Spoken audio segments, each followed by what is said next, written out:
Halo semuanya, selamat malam. Apa kabar nih kalian? Kembali lagi bareng Pei di acara Twitter Space. Tentunya hari ini aku nggak sendirian. Aku ditemenin sama partner aku, yaitu Tina, dan juga narasumber-narasumber yang nggak kalah kece seperti kemarin-kemarin pastinya. Ya nggak? Halo malam semuanya, udah pada makan belum?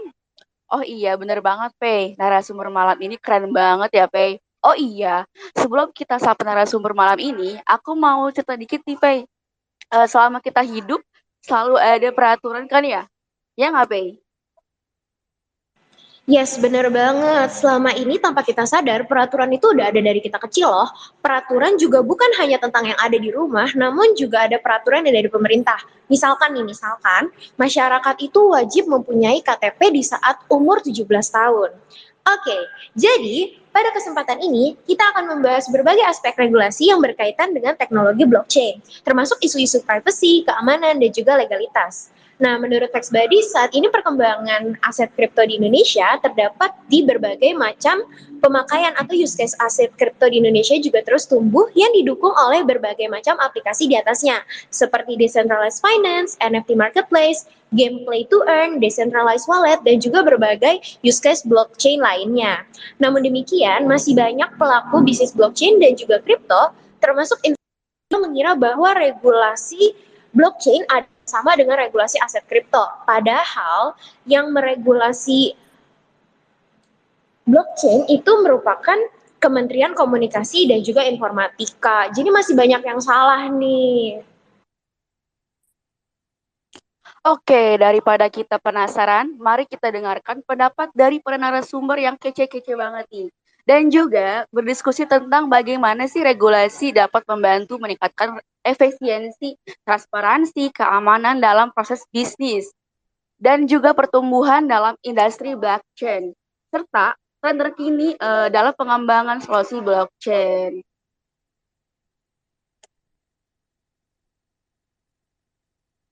Oke, daripada berlama-lama lagi dan juga teman-teman juga udah pasti pada penasaran, mari kita sambut narasumber-narasumber kece kita hari ini. Iya nggak Kak?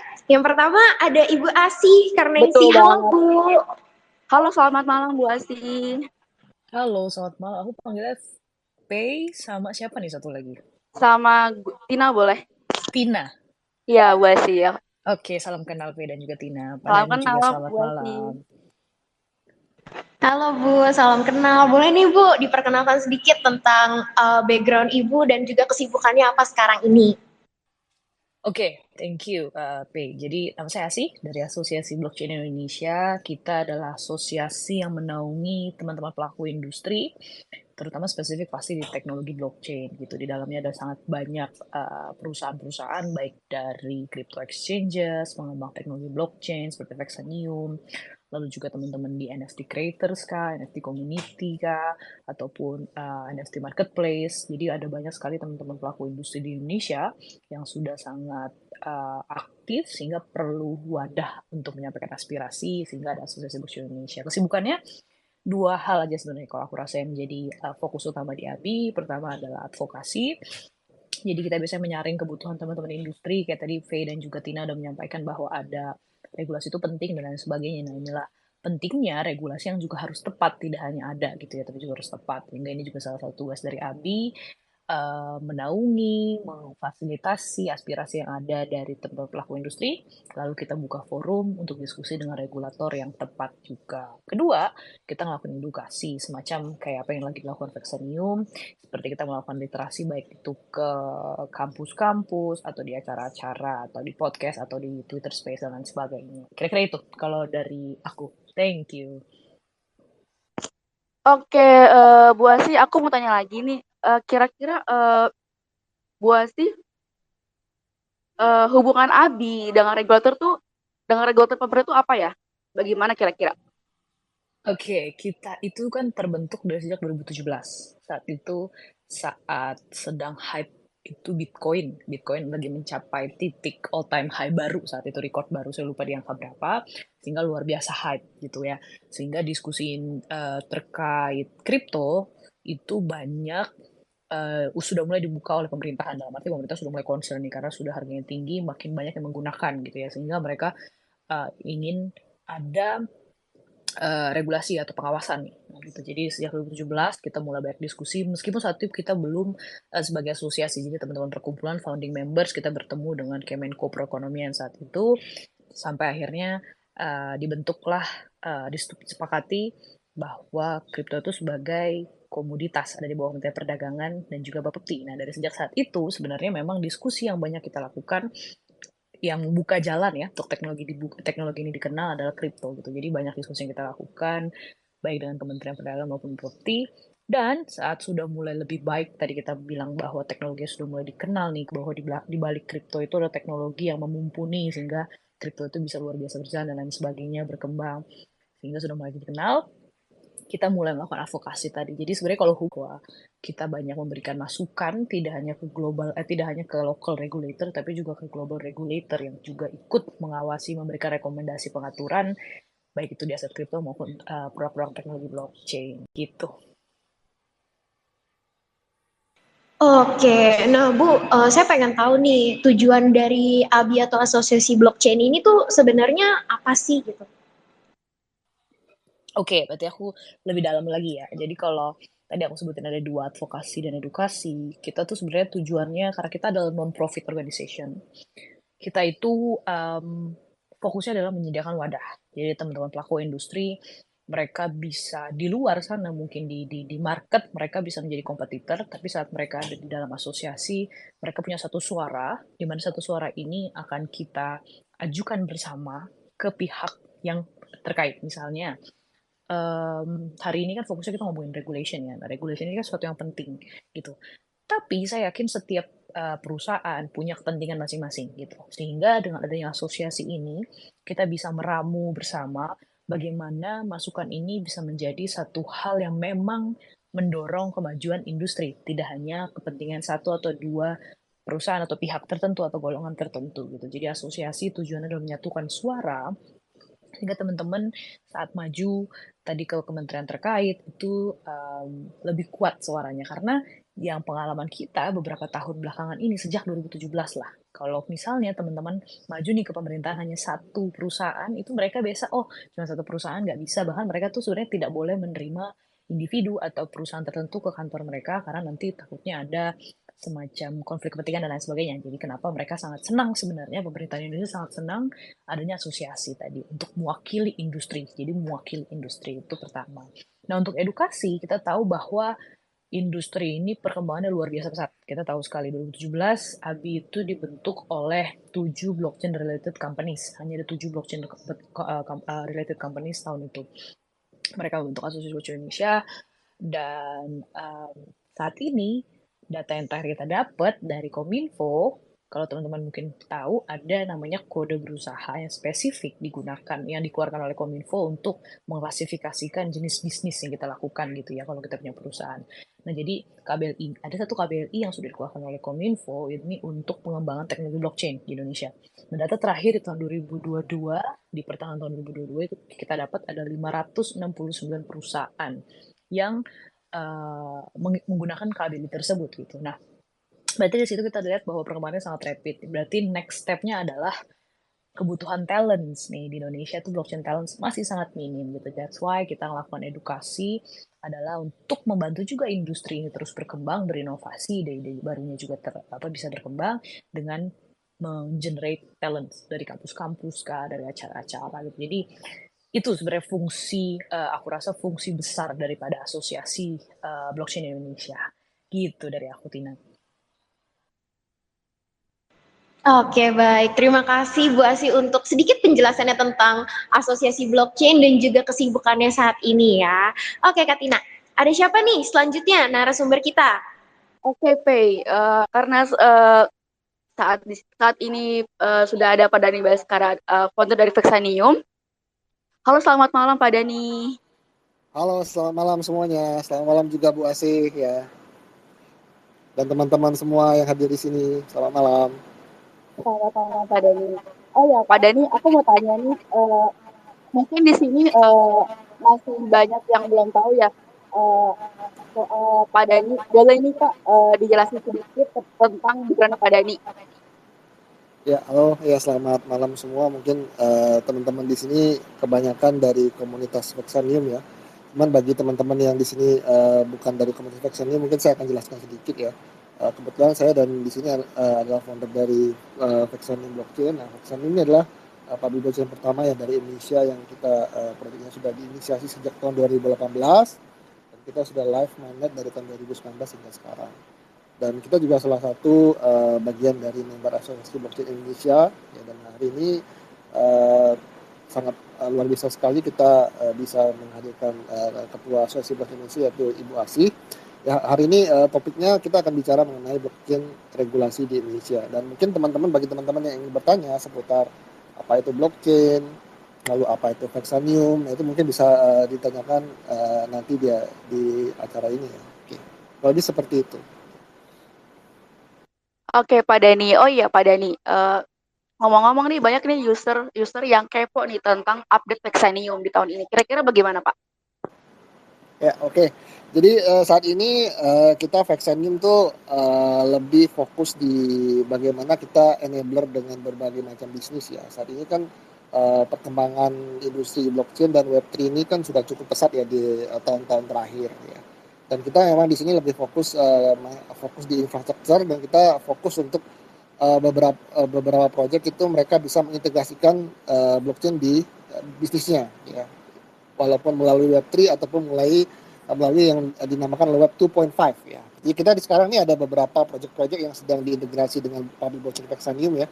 Ada beberapa khususnya loyalty, lalu ada dari traceability. Dan ini kita terus sekarang ini kita lagi sibuk dalam hal pengembangan dan bekerja sama dengan berbagai macam proyek ya. Khususnya Vexanium sendiri kan kita udah cukup di Indonesia udah berjalan kurang lebih 4 tahun ya, dari pertama kali public blockchain Vexanium ini mainnet ya hingga sekarang ya kita udah berjalan cukup lama, dan memang usernya sudah ada, dan beberapa use case juga sudah sampai saat ini udah ada 70 use case, dan di tahun ini udah mulai ada beberapa use case yang mungkin nggak terlalu relate dengan kripto, tapi dia bisa menggunakan public blockchain Vexanium sebagai bagaimana dari sisi bisnisnya bisa diintegrasikan ke dalam fitur blockchain ini. Kurang lebih seperti itu ya. Oke, terima kasih Pak Dani atas penjelasannya tentang Vexanium. Oke, Pak, kira-kira ada siapa lagi nih untuk narasumber yang sudah join? Oke, ada narasumber yang selalu mengikuti kita nih Kak di setiap Twitter Space. Nggak lain nggak bukan adalah Mas Arif. Halo Mas Arif. Halo Mas Arif. Halo semuanya, halo Kak Asi, Pak Dani, dan semuanya. Apa kabar? Malam ini ya kita Twitter Space bareng lagi, dan malam ini kita akan lebih dengerin mungkin ya dan belajar bareng sama Kak Asi sebagai Ketua Asosiasi Blockchain Indonesia. Kita mungkin akan lebih banyak bahas soal regulasi, dan malam ini waktu yang tepat buat mengosongkan gelas guys, buat nambah ilmu. Itu aja ya mungkin dari aku ya Kak Pei dan Kak Tina. Oke, baik. Terima kasih Mas Arif untuk sedikit perkenalannya ya. Oke, Kak Tina, ada siapa lagi nih? Harusnya ada Mas Ren, cuman ini Mas Ren belum join ya, mungkin ada telat sedikit ya.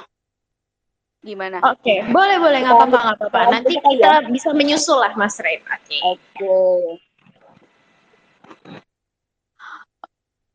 Oke, baik. Karena malam ini pembahasannya tentang regulasi ya, aku mau nanya ini sama Bu Asi. Boleh dong kasih tahu Bu Asi, kalau di Indonesia sudah mengupayakan apa saja sih untuk meregulasi teknologi blockchain ini? Oke, thank you Tina pertanyaannya. Beberapa upaya sudah banyak ya. Contohnya, kita pertama harus sepakat dulu di awal bahwa teknologi itu tidak bisa diregulasi. Jadi yang bisa diregulasi itu adalah produknya, aplikasinya. Jadi kalau teknologinya blockchain ini hanya mensupport industri atau sistem bisnis, proses bisnis dan lain sebagainya untuk lebih efisien, efektif gitu ya. Jadi yang bisa diregulasi adalah produknya, aplikasinya gitu. Salah satunya di Indonesia adalah kripto. Kembali, setiap kita ngomongin blockchain pasti nggak bisa jauh-jauh dari kripto. Ini adalah yang membuka jalan lah untuk teknologi ini juga dikenal terutama di Indonesia gitu. Jadi dari sisi produk saat ini yang sudah sangat baik diregulasi, produk blockchain yang memang kripto di Indonesia gitu. Dan kalau ditanya tadi upayanya sudah cukup baik, sangat baik saya rasa sejauh ini dari sejak 2019 yang awalnya banyak yang menolak adanya blockchain maupun kripto masuk Indonesia, tapi ada 2 kementerian yang setuju bahwa blockchain maupun kripto dan produk-produk lainnya ini masuk ke Indonesia adalah bukan masuk ke Indonesia tapi diterima atau diperbolehkan untuk dioperasionalkan itu hanya ada 2 kementerian yaitu Kemenko Perekonomian dan juga Kementerian Perdagangan saat itu gitu. Jadi upaya sangat luar biasa baik. Lalu sejak 2017 tadi pengaturan pengawasan mengenai kripto itu mulai dikembangkan gitu ya sampai muncul peraturan-peraturan secara teknis dan bahkan pengaturan kripto itu kalau teman-teman belum tahu perubahannya itu terus terjadi ya. Jadi pengaturan di Bapepti itu terus diupdate, disesuaikan dengan kebutuhan industri, disesuaikan dengan pengembangan industri gitu sehingga intensitas diskusi antara asosiasi dengan pemerintah itu sangat aktif untuk pengawasan di aset kripto. Itu pertama. Nah, dari sisi produk yang lain maupun aplikasi yang lain, nah ini sebenarnya memang masih sesuatu yang menjadi tantangan bagi regulator kita. Pertama, kita juga harus pahami bahwa setiap dalam hal pengembangan suatu teknologi baru, itu pasti yang namanya pemerintahan akan ada di 1 atau 2 langkah ke belakang dibandingkan inovasi maupun pengembangan teknologi gitu. Sehingga bisa dimaklumi bahwa mereka biasanya sebelum melakukan pengawasan harus ada produknya dulu dan lain sebagainya. Sehingga saat ini mereka tuh banyak melakukan kajian misalnya gitu untuk melihat seperti apa bisa diawasi dan lain sebagainya gitu. Sehingga sejauh ini positif ya gitu dalam arti mereka mencoba untuk memberikan wadah. Contohnya tadi saya sudah sebutkan di awal dari Kominfo sendiri mereka sudah punya KBLI. Meskipun tepat atau enggak sih ada KBLI ini juga ini masih ada pro dan kontra gitu. Tapi di satu sisi kita melihat ini sudah jadi hal yang positif bahwa Kominfo memberikan lahan, memberikan tempat untuk teman-teman berinovasi dengan penggunaan teknologi blockchain, pengembangan teknologi blockchain gitu. Itu Kominfo.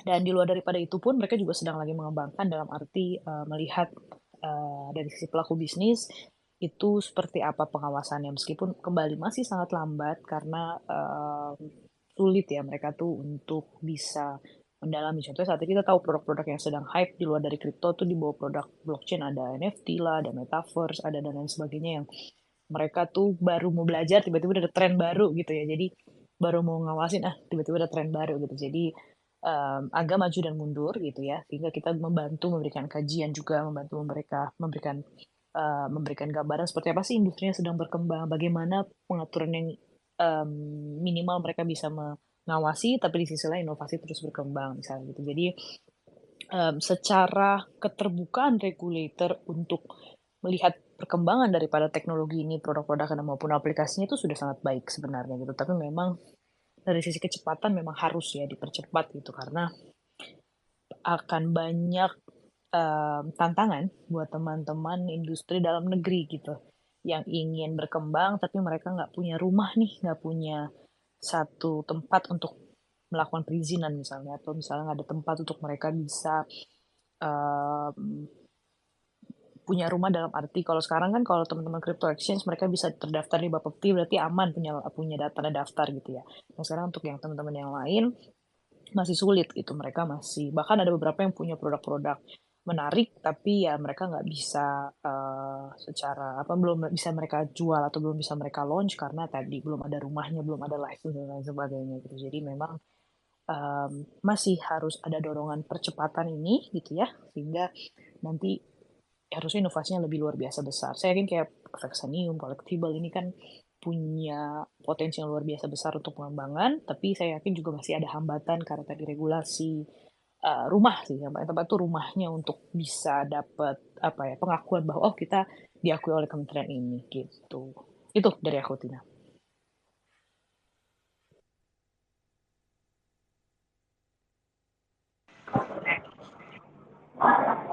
Oke, baik. Terima kasih Bu Asih buat penjelasannya nih sedikit tentang regulasi. Oke, di sini ada Mas Ren. Halo Mas Ren. Halo. Suara saya kedengaran nggak ya? Kedengeran Mas, kedengeran. Boleh nih diceritakan sedikit tentang kesibukannya saat ini. Ya, halo. Sekarang saya sibuk di NFT marketplace namanya collectible.com. Kami handle beberapa brand untuk masuk ke NFT dan Web3 ya. Salah satunya yang baru mau launching ini Makeover ya. Makeover ini salah satu brand dari Wardah ya, brand kosmetik terbesar Indonesia, dan sudah launching NFT dari bulan November, dan bulan bulan depan juga akan launching series lagi. Ya, itu sedikit intro dari saya. Oke, baik. Terima kasih Mas Ren buat penjelasannya sedikit nih tentang background-nya. Oke, karena tadi Bu Asih juga udah mention tentang regulasi, Mas Ren mau memberikan tanggapan nggak nih?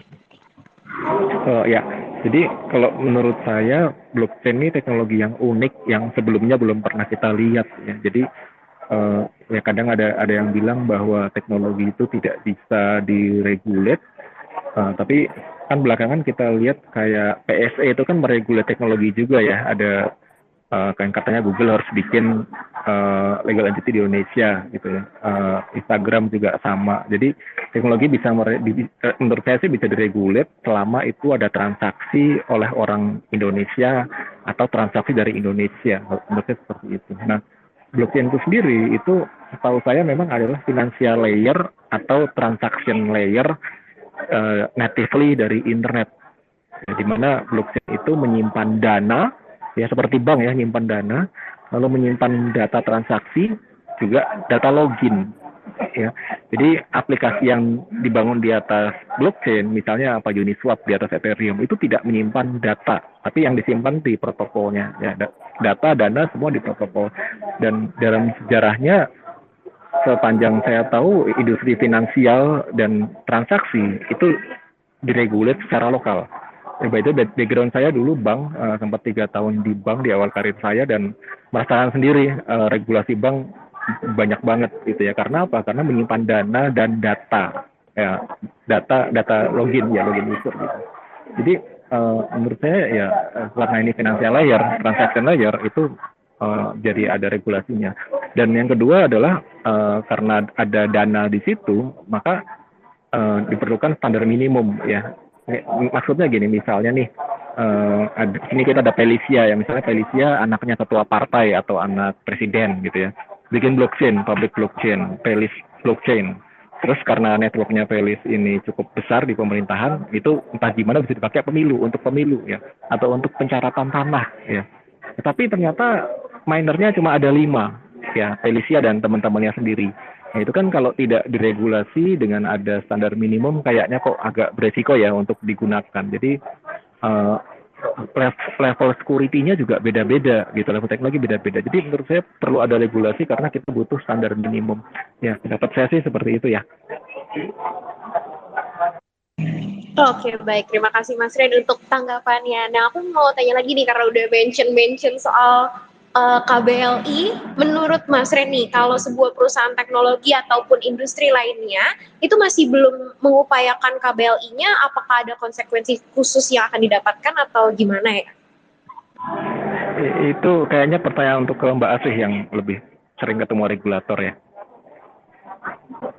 Oh, boleh nih ke Bu Asih mungkin. Aku boleh diulang dikit apa tadi pertanyaannya? Kalau misalkan nih sebuah perusahaan teknologi maupun industri lainnya masih belum mengupayakan KBLI-nya, apakah ada konsekuensi khusus yang akan didapat oleh perusahaan tersebut atau gimana ya, Bu? Oke, kalau KBLI itu sebenarnya akan menentukan suatu perusahaan, dia harus punya license apa, dia harus punya izin apa gitu. Jadi KBLI itu kan kode berusaha. Jadi tadi aku bilang satu perusahaan, dia sebelum dapat NIB harusnya, sebelum dapat nomor induk berusaha, dia harus mengklasifikasikan perusahaannya itu bergerak di bidang apa sih gitu. Nah, nanti kalau bergerak di bidang apa, berarti dia perlu perizinan di mana. Jadi harus sesuai tuh pemilihan klasifikasi bisnis yang kita lakukan dengan izinnya gitu. Sehingga nanti kalau ternyata kita KBLI-nya atau kode berbisnis kita misalnya sebagai marketplace, ternyata kita dapat license-nya sebagai social media misalnya gitu. Nah, ini kan 2 hal yang berbeda gitu. Jadi konsekuensinya adalah kalau nanti ada misalnya dia sudah beroperasi, hitungannya ilegal kalau ternyata license yang dia punya berbeda dengan klasifikasi perusahaan dia gitu. Jadi lebih ke arah sana gitu. Nah, dengan adanya KBRI. Kalau blockchain sendiri sebenarnya memang sedikit ambigu ya, saya rasa. Sudah sangat bagus dalam arti teman-teman sekarang, karena KBRI itu bisa double ya. Jadi misalnya kayak tadi saya ngomongin sosial media itu punya KBRI misalnya.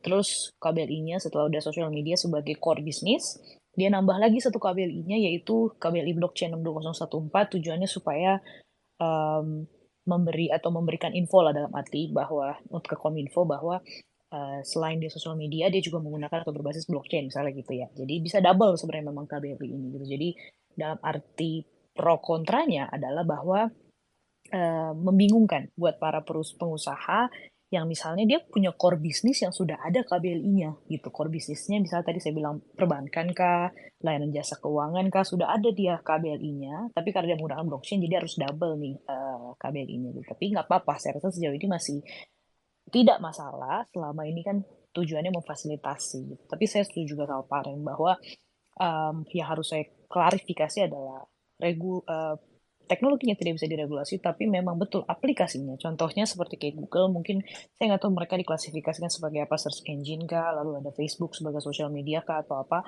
Ini yang betul yang harus diregulasi, aplikasinya dari teknologi blockchain ini. Contohnya collectible seperti NFT marketplace dan lain sebagainya.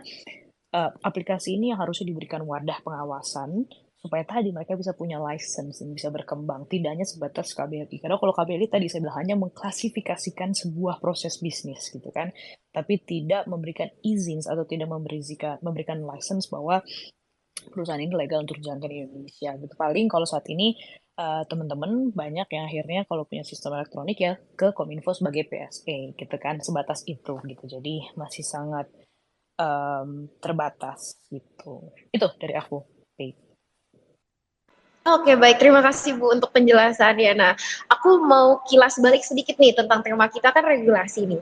Menurut Bu Asi, mengapa sih regulasi ini tuh diperlukan dalam industri teknologi, khususnya blockchain, mengingat perkembangan yang ada saat ini kan terjadi begitu cepat kan. Jadi setiap aturan itu harus bersifat fleksibel. Di sini yang seperti yang kita tahu, kalau misalkan perubahan itu tuh dapat terjadi dalam waktu yang begitu cepat, nggak cuma 10 tahun ke depan atau 20 tahun ke depan, namun bisa terjadi dalam beberapa tahun, bahkan beberapa bulan ke depan gitu. Jadi gimana nih menurut Ibu? Oke, kepentingan adanya sebuah regulasi itu sebenarnya memberikan kepastian hukum ya, kepastian hukum baik kepada perusahaan tersebut yang menjalankan suatu proses bisnis. Yang kedua juga memberikan rasa percaya daripada usersnya nih bahwa produk ini atau NFT misalnya sudah diakui di Indonesia, atau kripto sudah legal di Indonesia. Contohnya saat kripto pertama kali diregulasi tahun 2019 sebagai komoditas, itu kita pasti kalau lihat data ke belakang mundur pasti adopsinya menjadi lebih tinggi karena orang percaya gitu. Belum lagi 2022 kemarin pajak dikenakan ke kripto. Nah, ini kan jadi satu legalitas lagi, jadi menjadi kekuatan hukum lagi bahwa orang sudah dipajakin berarti memang sudah diakui oleh negara gitu kan. Nah, dengan adanya regulasi tadi produk-produk kita yang ada di dalam teknologi blockchain ini, tadi aplikasinya kah, ini bisa menjadi dasar hukum bahwa proses bisnis semacam ini memang sudah legal di Indonesia gitu. Jadi aku rasa pentingnya ini adalah pertama untuk kepercayaan dari konsumen gitu. Saat ini kita tahu teknologi ini punya potensi yang luar biasa besar, tapi tidak bisa dikembangkan. Dalam arti terhambat untuk dikembangkan karena teman-temannya atau usersnya mungkin belum berani gitu untuk masuk karena belum jelas nih dasar hukumnya, nanti kita ikut ternyata ilegal dan lain sebagainya gitu. Apalagi kan itu satu hal. Kedua, yang sudah masuk misalnya teman-teman early adopter di Indonesia, mereka sulit untuk bertahan di platform-platform dalam negeri karena misalnya di Indonesia masih terbatas, contohnya gitu. Jadi produk kita tahu ya, produk maupun aplikasi di bawah teknologi blockchain ini sifatnya borderless, tidak hanya tersedia di Indonesia gitu, dan sangat mudah untuk kita menarik aset kita yang ada di Indonesia. Sebenarnya asetnya nggak di Indonesia, tapi dalam arti aset yang ada di satu platform untuk kita pindahkan ke platform global gitu ya. Itu sangat mudah gitu kan. ini akhirnya mendorong teman-teman pengguna di Indonesia, users di Indonesia yang harusnya mereka bisa dengan nyaman menggunakan platform di Indonesia, tapi karena terbatas baik itu produknya kah dan lain sebagainya, akhirnya mereka lari keluar. Ini kan menjadi potensi adanya capital outflow gitu ya. Jadi akhirnya banyak users yang di Indonesia misalnya cuma untuk bikin akun dan lain sebagainya, tapi setelah itu mereka keluar gitu. Nah ini kan juga jadi satu hal yang mengecewakan, dalam arti industri ini harusnya berkembang tapi karena tidak ada regulasi jadi produk-produk banyak yang mungkin belum berani gitu ya, karena kan kalau ada regulasi pasti teman-teman mau mau dieksplorasi tapi takutnya nanti kena panggilan oleh kita nggak tahu banyak kan lembaga-lembaga pengawas gitu, jadi akhirnya sangat terbatas produk-produknya gitu, sehingga ini juga jadi salah satu penghambat teman-teman dalam negeri untuk berkembang gitu, sehingga regulasi itu sangat penting, tapi regulasi betul tadi harusnya bisa tidak mematikan inovasi. Jadi menurutku kita ini kita sedang bekerja bersama dengan Pak Ren juga dengan Pak Dani juga untuk kita mendorong adanya pengaturan regulatory sandbox. Jadi dalam arti misalnya teman-teman yang pengembangan teknologi blockchain, lalu yang juga pengembangan aplikasinya, lalu mereka misalnya masuk ke sandbox ini, nanti di sandbox ini mereka bisa difilterisasi. Oh mereka misalnya dari sisi untuk payment misalnya untuk payment, oh berarti mereka bisa masuk ke BI pengaturannya misalnya gitu, atau misalnya ada lagi pengembangannya NFT marketplace, misalnya dilihat seperti apakah relevan marketplace yang seperti NFT marketplace nanti disamakan dengan e-commerce pada umumnya misalnya. Ini kan juga harus ada kajian pertimbangan seperti apa harusnya pengawasannya, kenapa sama atau tidak itu juga perlu ada alasannya misalnya gitu. Nah ini aku rasa lagi kita coba dorong supaya ada tadi regulatory sandbox. Jadi memang agak sedikit tadi tantangannya adalah produk-produk di sini tuh cepat perkembangan ya, trennya cepat gitu, sehingga pemerintah memang harus lebih catch up dengan industri yang ada.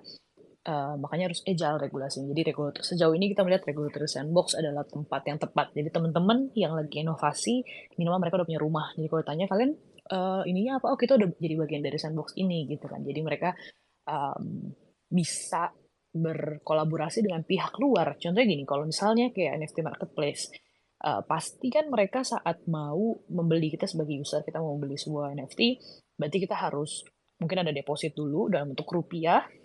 Dari rupiah baru misalnya kita beli kripto tertentu untuk kita tukarkan dengan NFT dan lain sebagainya. Nah, berarti kan ada proses di mana kita harus si NFT marketplace itu harus kerjasama dengan payment gateway kah atau bank kah. Nah, sulitnya adalah kalau teman-teman belum punya license, ini saat kita mau ngobrol sama pihak luar kayak bank atau payment gateway, mereka juga akan tanya, kalian udah punya license apa gitu. Tapi ternyata di Indonesia, karena belum ada license atau lain sebagainya, kita cuma terdaftar di PSE Kominfo dan lain sebagainya, menjadi kurang kuat gitu untuk kita melakukan kerjasama dengan pihak-pihak dalam negeri bahkan gitu untuk membantu proses ini menjadi lebih baik misalnya gitu. Jadi pentingnya ada regulasi, dan saat ini kita mendorong regulator sandbox adalah tadi, sehingga kekuatan hukum atau bentuk hukum dari sebuah perusahaan, terutama teman-teman pengembang ataupun pengguna teknologi blockchain bisa punya izin ya, punya license gitu.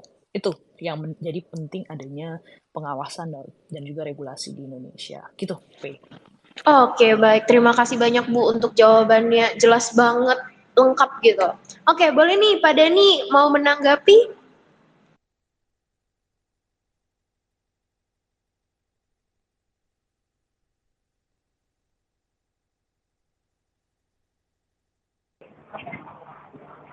Ya, halo. Iya Pak, terdengar kok suaranya. Ya, itu pertanyaannya yang tadi yang mana ya, Pak? Yang pertama Pak. Oh, iya. Yang kenapa harus ada regulasi itu? Iya. Oke, siap. Iya. Jadi yang kita tahu sih sebenarnya regulasi di industri blockchain ini kan karena blockchain ini kan sangat inovatif ya. Jadi kita sebuah industri yang cukup inovatif dan disruptif. Jadi ada beberapa hal sih yang kita perlukan di sini. Jadi yang pertama adalah regulasi itu diharapkan untuk satu mendorong inovasi. Jadi dengan adanya regulasi ya harapannya di masa mendatang itu inovasi-inovasi dalam sisi teknologi blockchain dan Web3 ini bisa menjadi lebih masif lagi. Jadi ada kepastian hukum bagi perusahaan-perusahaan dan pengembang teknologi blockchain dan Web3. Terus yang kedua juga pentingnya regulasi adalah mencegah penyalahgunaan teknologi. Karena blockchain ini kan sebenarnya sebuah teknologi yang cukup distraktif ya. Jadi dia juga seperti pisau bermata dua. Jadi bisa digunakan untuk tujuan yang baik ataupun digunakan untuk tujuan sebaiknya. Jadi dengan adanya regulasi ya harapannya ya dari teknologi ini bisa memberikan banyak sekali manfaat kepada industri ataupun bisnis di luar sana. Dan yang ketiga ya pentingnya regulasi itu menurut saya adalah bisa melindungi konsumen ataupun investor ya khususnya di aset kripto. Jadi dengan adanya ini semua investor ataupun user itu bisa tidak mudah ya, maksudnya terkena penipuan ataupun kebocoran data dan penyalahgunaan informasi. Kurang lebih sih dari saya sih ada tiga hal itu sih. Pertama yaitu mendorong inovasi, yang kedua adalah mencegah penyalahgunaan teknologi, dan yang ketiga adalah harapannya bisa melindungi konsumen dan investor ya, agar aman bertransaksi di aset kripto. Kurang lebih sih seperti itu. Oke, baik. Terima kasih Pak untuk jawabannya. Boleh nih, aku langsung bertanya lagi nih. Menurut Pak Dani, regulasi apa aja sih yang saat ini tuh dapat mempengaruhi pertumbuhan dalam industri blockchain? Ya, oke. Jadi kalau kita lihat sih sebenarnya regulasi kita di industri blockchain ya, khususnya sekarang seperti tadi yang disampaikan oleh Pak Ahi sih, Indonesia sudah meregulasi dalam hal aset kripto ya di tahun 2019 sebagai komoditas ya. Dan ini saat ini memang kita negara kita sudah cukup advance ya untuk dalam hal regulasi ini. Jadi memang regulasi ini sih bisa harapannya bisa mendapat dampak positif ya di sisi para pengembang ya, khususnya ya para pengembang itu bisa mendapatkan kepastian hukum. Jadi di mana dengan adanya kepastian hukum tuh investor tuh bisa lebih banyak masuk ke dalam aset kripto ya, industri ini ya. Seperti ketika pada waktu di tahun 2019 kemarin ya, itu aset kripto dianggap sebagai komoditas, dan di tahun lalu juga sudah mulai ada pajak ya, khususnya dalam hal transaksi aset kripto itu orang tuh sudah mulai melirik ya, industri ini. Jadi kurang lebih sih seperti itu sih ya. Jadi kita harapannya secara keseluruhan memang regulasi Indonesia ini saat ini memiliki pengaruh yang cukup positif untuk pertumbuhan industri.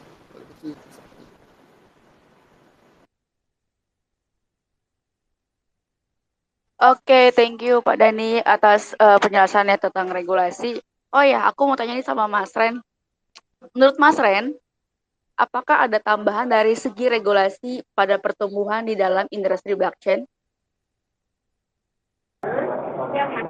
Kalau tadi pertanyaannya gimana? Oke, aku ulangi ya Mas ya. Ya. Menurut Mas Ren, apakah ada tambahan dari segi regulasi pada pertumbuhan di dalam industri blockchain? Oh iya, jadi menurut saya di perusahaan blockchain dan juga foundation yang mana mereka semua melakukan fundraising, ada produk yang aktif di develop, dan ada profit ya dari capital gain misalnya, dan juga melakukan rekrutmen ya. Kalau semua perusahaan blockchain ini diharuskan ada legal entity, efeknya tentu saja ini ya, persaingannya jadi lebih level ya, lebih fair ya buat perusahaan lokal dan yang luar ya. Jadi saya dengar kemarin ini ada sebuah perusahaan exchange cukup besar mau bikin decentralized wallet, tetapi takut juga loh ini decentralized wallet nggak akan, yang lokal akan sulit berkembang kalau yang dari luar masih banyak beroperasi tanpa mengikuti regulasi gitu. Dan kalau kita lihat kasus seperti ini kan hampir di semua produk lokal ya. Kebetulan aja Vexanium yang agak nekat gitu ya. Jadi kayak misalnya ada teman yang bikin NFT marketplace ya, termasuk saya juga ya, atau teman bikin infrastruktur blockchain atau DeFi yang lain ya. Mereka bingung juga gimana kita bisa dapat market di Indonesia kalau yang di luar juga sangat agresif di Indonesia gitu tanpa adanya regulasi. Jadi simpelnya yang lokal akan sulit untuk melakukan fundraising sih. Dan kemudian juga ini ya, kalau ada regulasi, di mana regulasi itu kan ada melakukan rekrutmen tenaga lokal ya. Ya jadinya bisa ada trickle effect dari rekrutmen, terus pengalihan ilmu, ya transfer ilmu, jadi yang lokal juga bisa berkembang. Ya menurut saya sih hubungannya itu terhadap pertumbuhan industri blockchain di Indonesia.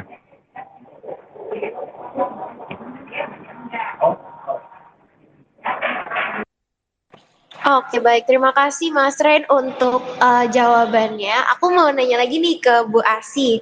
Bu, bukan menurut Ibu, tapi apakah regulasi untuk blockchain yang ada di Indonesia dan juga di luar negeri itu apa ya perbedaannya? Contohnya dari regulasi mata uang kripto, NFT, dan juga Web3.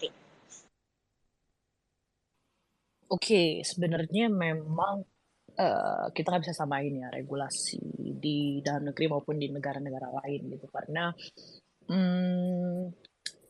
banyak perbedaan mungkin dari sisi birokrasi dari suatu negara dan lain sebagainya gitu. Tapi betul, contohnya di negara Indonesia itu adalah pemerintah kita sangat suka melakukan studi banding. Mungkin teman-teman pernah dengar ya studi banding. Jadi ini sering dilakukan sebelum ada satu regulasi. Mereka studi banding ke beberapa negara yang sudah punya established policy untuk dipelajari. Nah, Indonesia pun gitu. Saat kripto kemarin studi bandingnya di Jepang misalnya gitu karena Jepang sudah punya regulasi cukup baik terkait kripto.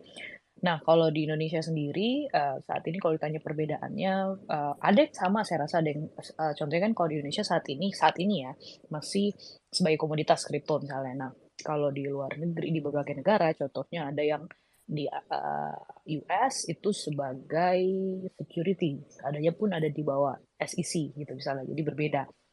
Nah, yang mirip-mirip itu seperti di Thailand sebenarnya. Thailand itu dinamikanya hampir sama di Indonesia. Jadi mereka dulunya itu kripto itu sebagai komoditas, sekarang menjadi salah satu bagian dari sektor keuangan. Indonesia juga lagi mengarah ke sana ya, sejak ada PPSK, undang-undang PPSK. Kripto sekarang udah masuk ke sektor keuangan, misalnya inovasi teknologi sektor keuangan. Jadi disebutnya sebagai instrumen keuangan gitu. Nah, ini kan kita dinamikanya sama. Jadi memang sebenarnya di satu negara mungkin berbeda, di negara lain ada yang sama gitu ya.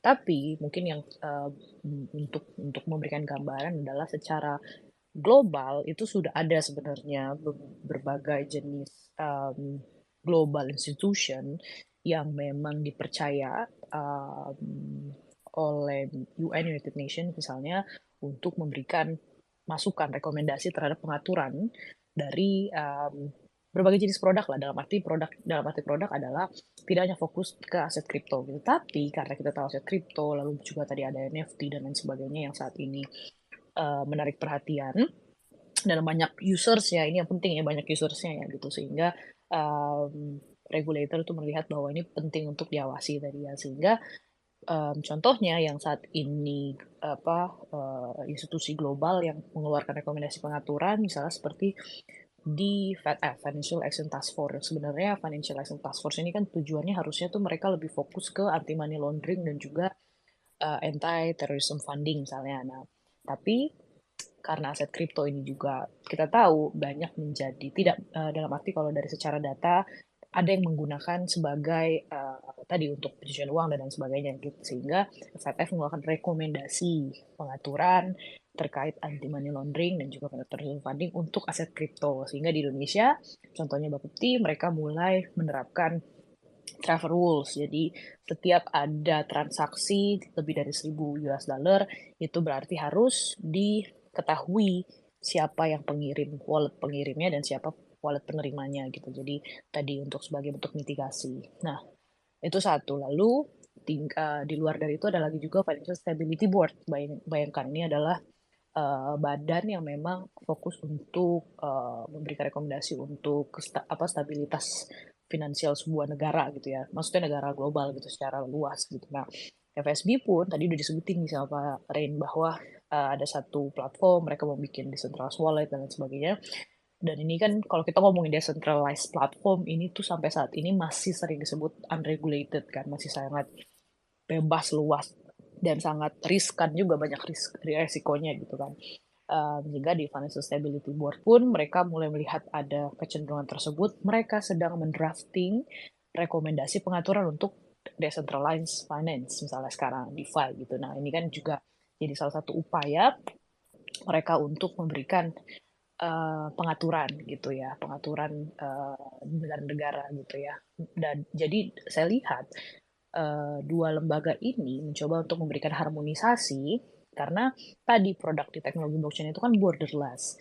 Nah, perlunya harmonisasi ini supaya nggak bingung loh bahwa kita sebagai user, kita bisa aja misalnya punya produk satu, lalu misalnya kita mau memang, misalnya remittance gitu ya, mau remittance ke luar negeri, pasti kan ngirimnya misalnya ke platform luar negeri misalnya gitu ya. Sehingga saat ada transaksi semacam itu, ada kesinambungan antara platform dalam negeri maupun platform luar negeri gitu, sehingga platform-platform ini meskipun dia asing tapi juga terawasi misalnya gitu oleh lembaga terkait misalnya gitu. Jadi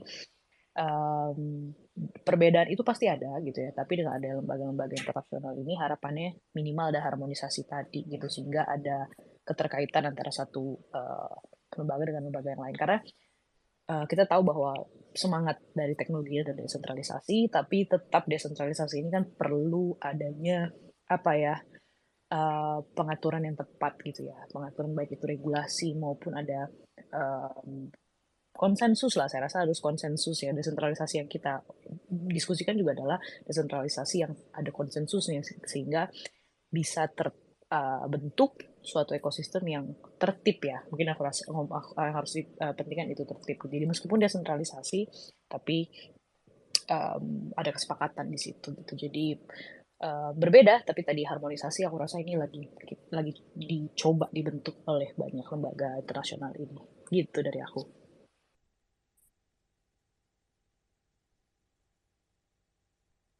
Oke, baik. Terima kasih Bu Asi untuk penjelasannya. Boleh nih, Kak Tina dilanjutkan. Selanjutnya ada apa nih? Karena pembahasannya udah makin seru nih sekarang.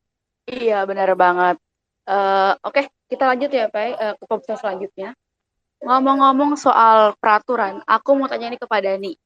Pak Dani, apa saja sih risiko dan isu-isu yang telah terjadi di industri blockchain sehingga perlu diregulasi? Contohnya nih ya guys, ini contoh ya, semoga sih nggak terjadi.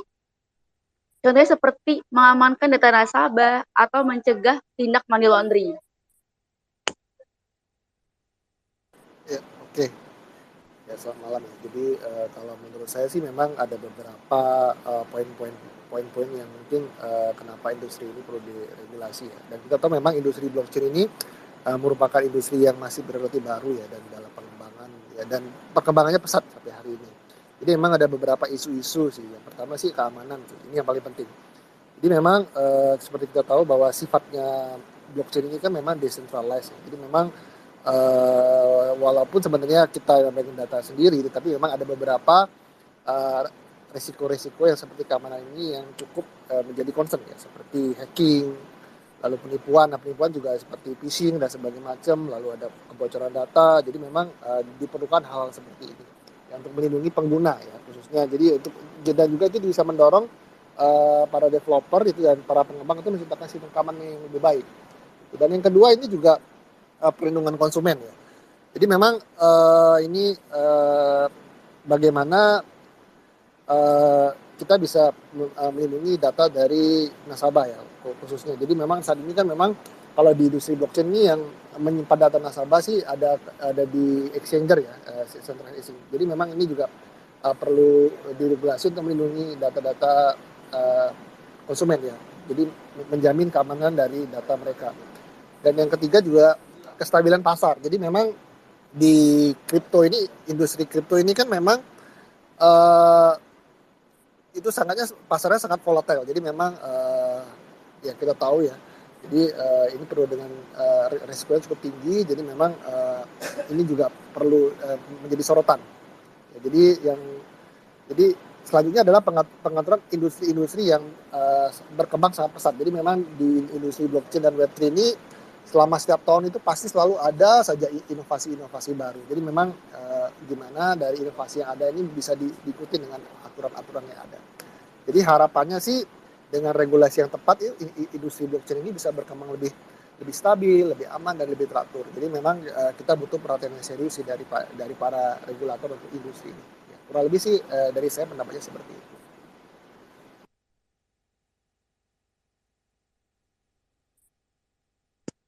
Oke, terima kasih Pak Dani atas penjelasannya. Oke, aku mau tanya ini sama Ibu Asti. Menurut pendapat Ibu Asti, apakah ada yang mau ditambahkan Bu terkait ini? Tina, sorry, aku boleh diulang nggak pertanyaan buat Pak Dani tadi apa? Oke, oke, aku ulang ya Bu ya. Apa saja sih resiko dan isu-isu yang telah terjadi di industri blockchain sehingga perlu diregulasi? Contohnya nih, seperti mengamankan data nasabah atau mencegah tindak money laundering, kayak gitu. Menurut pandangan Ibu Asti seperti apa? Yes, betul. 2022 tuh menurut aku adalah tahun yang luar biasa buat industri blockchain karena banyak sekali peristiwa yang menjadi pembelajaran gitu ya di Indonesia, baik dari sisi aset kripto tadi pada yang bilang volatilitasnya dan lain sebagainya, pergerakan yang cepat sehingga memang ada hal-hal yang tidak bisa tidak bisa diprediksi lalu terjadi gitu ya, meskipun ada juga dari sisi compliance sebenarnya kita tahu, mungkin saya nggak sebutkan, kita tahu ada exchange terbesar kedua di dunia yang misalnya tiba-tiba overnight dia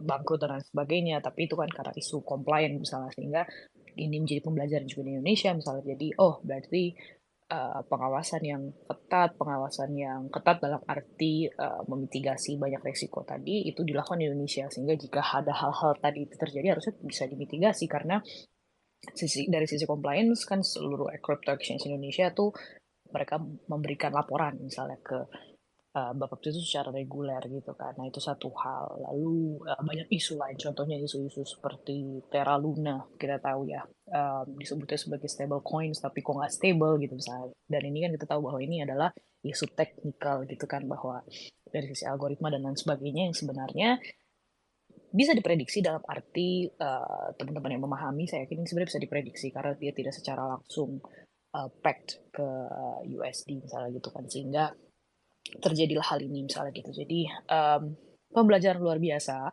sehingga isu-isu inilah dan peristiwa-peristiwa ini yang mendorong regulasi kita di Indonesia harus semakin baik gitu kan, sehingga bahkan mitigasi-mitigasi internally yang dilakukan oleh teman-teman pelaku industri pun semakin lebih baik gitu kan, mereka oh berarti nggak boleh ini, nggak boleh ini, nggak boleh ini misalnya, jadi lebih baik. Jadi saya rasa peristiwa isu-isu itu menjadi baik. Ketiga, tadi saya nggak tahu sudah disebutkan apa enggak, tapi di awal saya juga sempat sebutkan mengenai capital outflow, bahwa kita kan pengen banyak produk-produk dalam negeri, aplikasi dalam negeri yang juga berkembang.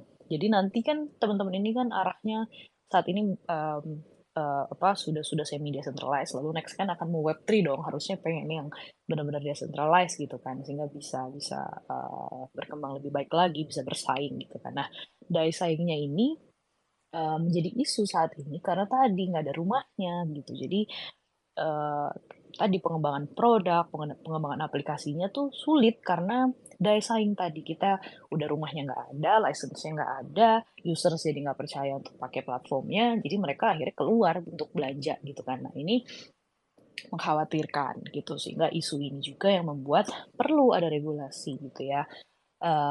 Kita paham bahwa regulasi itu masih membingungkan ya gini. Nah sehingga tadi aku bilang sandbox ini menjadi hal yang penting, sudah kita diskusikan dengan berbagai kementerian terkait, sudah ada dorongan di satu dan dua sisi bahwa oke, memang sudah mulai diakui kita perlu sandbox karena lembaga pemerintahan biasanya ada kekurangan sumber daya manusia, terutama yang mengerti teknologi, terutama yang bisa mengikuti tren yang terus berkembang gitu kan, sehingga harus ada kerja sama antara private maupun public sector, antara teman-teman industri maupun dengan pemerintahan gitu, untuk bisa melihat, karena relevan ya teman-teman di industri kan, kita mengikuti gitu adalah tugas kita, atau dalam arti kalau kita sedang berbisnis ya itu salah satu aktivitas yang kita lakukan gitu, untuk melihat tren ke depan, untuk menarik perhatian users kita, sehingga tren-tren itu bisa kita bantu untuk share ke pemerintahan terkait sehingga mereka tahu apa yang harus dilakukan misalnya gitu. Jadi itulah beberapa isu yang saat ini saya rasa dihadapi oleh teman-teman lokal,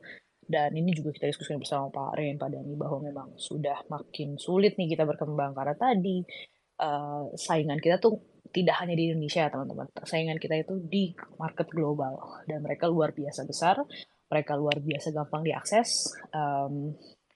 Jadi kebutuhan regulasi itu sebenarnya tidak 100% menguntungkan ya sebenarnya buat perusahaan dalam negeri. Kenapa? Karena sebenarnya mereka saat comply itu PR baik sekali. Saya udah pengalaman melihat teman-teman crypto exchange yang punya license, yang punya tanda daftar di Bapepti, tidak semakin mudah bisnis mereka, dalam arti mereka harus tadi ada report lah, mereka harus banyak membuka data dan lain sebagainya, misalnya seperti itu.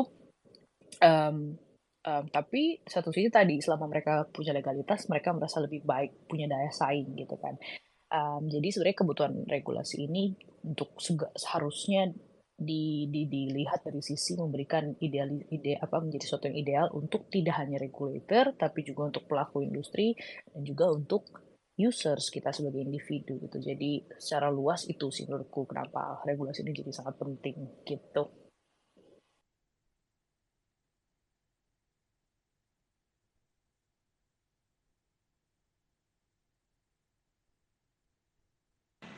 Oke, baik. Terima kasih Bu Asih untuk penjelasannya. Next nih, aku mau tanya ke Mas Arif. Mas Arif, menurut Mas Arif, apa aja sih peluang dan juga tantangan yang dihadapi oleh pelaku blockchain dalam hal regulasi ini? Karena Mas Arif di sini kan sebagai pelaku yang terjun langsung nih di dalam blockchain. Menurut Mas Arif gimana?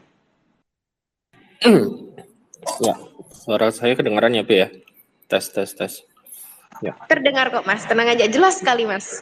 Ya, mungkin nanti bisa saling dikoreksi juga ya sama Bu Ase ya. Jadi kalau ngomongin tantangan ya, tantangannya yang tadi seperti dijelaskan Bu Ase ya, itu memang mudahnya atau mudahnya untuk mengakses teknologi yang serupa dalam kategori konteks Suara ini. saya terdengar nggak ya? Saya nggak dengar suara teman-teman nih. Terdengar kok Bu, suara Ibu. Halo.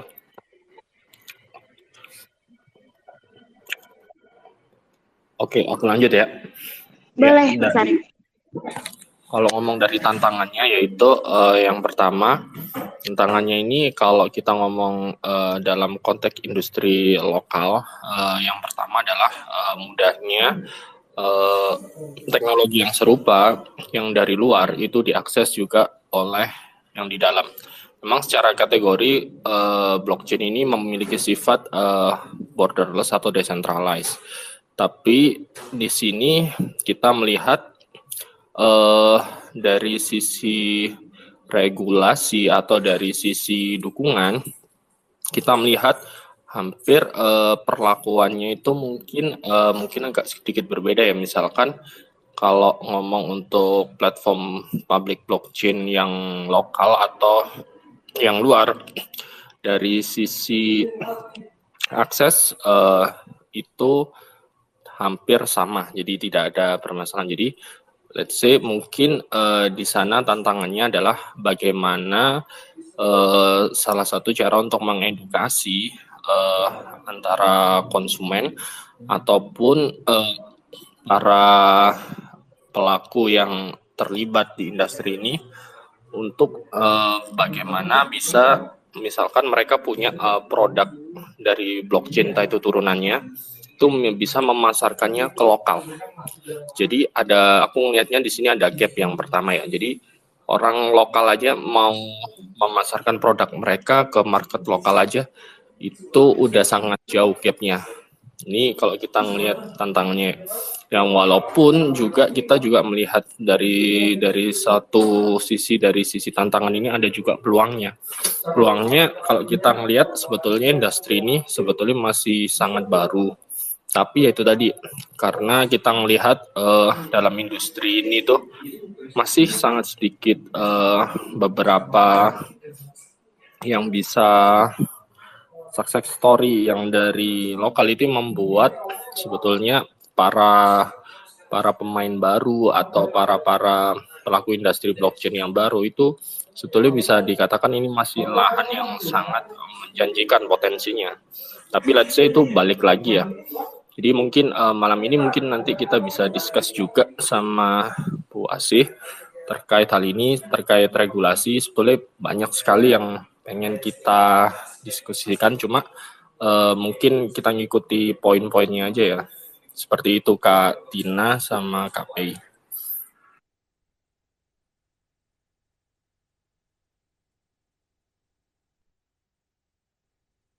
Oke, baik. Terima kasih Mas Arief untuk penjelasannya. Aku mau nanya nih ke Pak Dani. Pak Dani, menurut Bapak, apakah teknologi blockchain ini dapat diimplementasikan di sektor publik, pemerintah, ataupun sektor lainnya? Ya, oke. Tadi pertanyaannya apa, Fe? Coba bisa diulang. Oh, boleh Pak. Menurut Bapak, apakah teknologi blockchain ini tuh dapat diimplementasikan di sektor publik, pemerintah, ataupun sektor lainnya? Ya,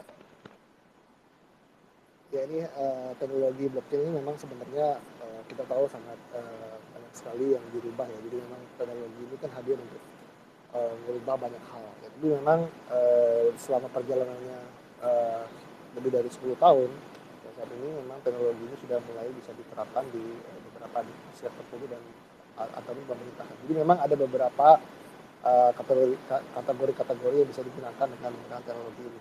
Jadi yang pertama mungkin ya, itu adalah manajemen identitas digital. Jadi sebenarnya blockchain itu dapat digunakan untuk membangun sistem identitas digital yang aman. Jadi atau kita sebutnya digital identity. Jadi dengan adanya digital identity ini, identitas digital kita itu terdesentralisasi dan bisa terkomunikasi dengan teknologi ini. Dan yang kedua itu seperti manajemen data dan dokumen. Jadi mungkin dengan manajemen data dan dokumen yang model sebelumnya ya, kita dengan menggunakan teknologi ini kita bisa menggunakan manajemen data yang baru ya dengan teknologi blockchain. Jadi lebih terverifikasi dan terdesentralisasi. Jadi semua orang itu dari beberapa mereka bisa saling memverifikasi data yang ada ya. Dan yang ketiga juga teknologi blockchain ini kan memang dasarnya itu menggunakan konsensus ya. Jadi kesepakatan antara berbagai pihak.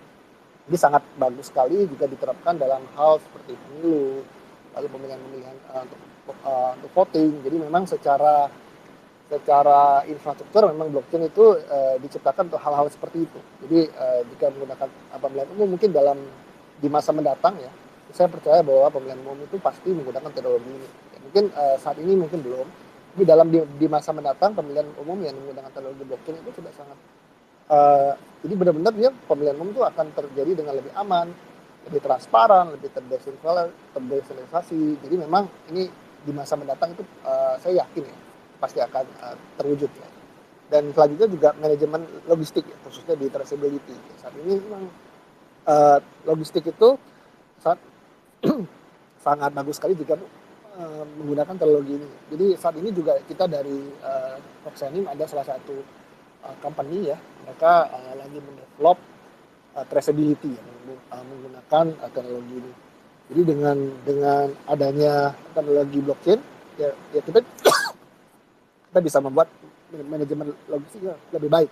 Jadi lebih transparan dan lebih efisien. Jadi pemerintah dan berbagai pihak itu bisa memantau dan alur dari barang dan jasa dari awal dan pengiriman, jadi siapa yang mengirim dan diterima, dan ini semuanya bisa di trace. Lalu selanjutnya juga mungkin dalam hal perencanaan anggaran dan pembiayaan. Jadi dengan blockchain itu kita bisa menggunakan dan membangun sistem yang perencanaan anggaran yang dengan pembiayaan yang lebih transparan dan terverifikasi saat itu.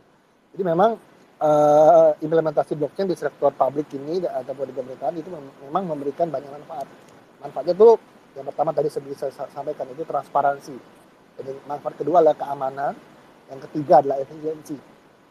Memang ini untuk penerapannya memang perlu kajian dan diskusi lebih lanjut. Karena teknologi ini kan dimanfaatkan dan digunakan itu kan dua hal yang berbeda ya. Jadi memang bisa, tetapi apakah diterapkan itu kita masih butuh waktu. Kurang lebih seperti itu ya pendapat dari saya.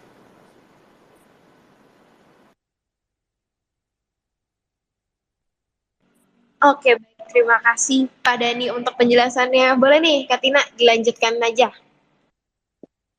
Oke, Pe, aku mau infoin, Pe. Untuk teman-teman yang sudah join di acara malam ini, boleh banget nih nanti yang ingin bertanya, boleh banget nanti bisa request ya ke ke acara malam ini. Nanti boleh dikasih space untuk bertanya. Oke, lanjut ya, Pe. Aku mau tanya nih ke Pak Dani. Menurut Pak Dani, bagaimana sih regulasi dapat mempengaruhi pemahaman publik dan adopsi massal Pak terhadap industri blockchain?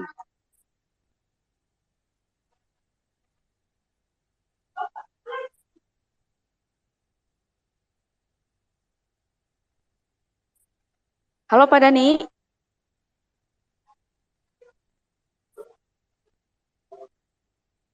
Ya, halo, halo, halo. Ya, tadi agak agak keputus ya.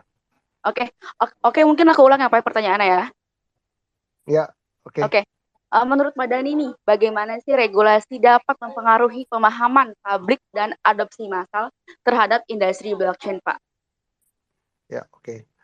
Jadi saat ini memang blockchain ini mungkin belum sampai dalam tahap mass adoption ya. Jadi kita masih dalam tahap early adopter. Jadi kita nih lebih kepada bagaimana blockchain ini mulai diterapkan ya. Kalau saya lihat di Indonesia khususnya nih memang baru tahun ini ya ada beberapa use case yang mungkin nggak terkait dengan aset kripto. Jadi sebelumnya kan mostly kita tahu bahwa use case yang paling diawali dari blockchain adalah aset kripto. Jadi sebelumnya 5 tahun belakangan di Indonesia ini mostly uh, adopsi dari blockchain itu lebih ke aset kripto. Tapi memang dari aset kripto lah kita bisa mendapatkan banyak orang tuh mulai curious dengan industri ini ya. Karena memang kita tahu kan seperti orang banyak bilang adalah money drive innovation.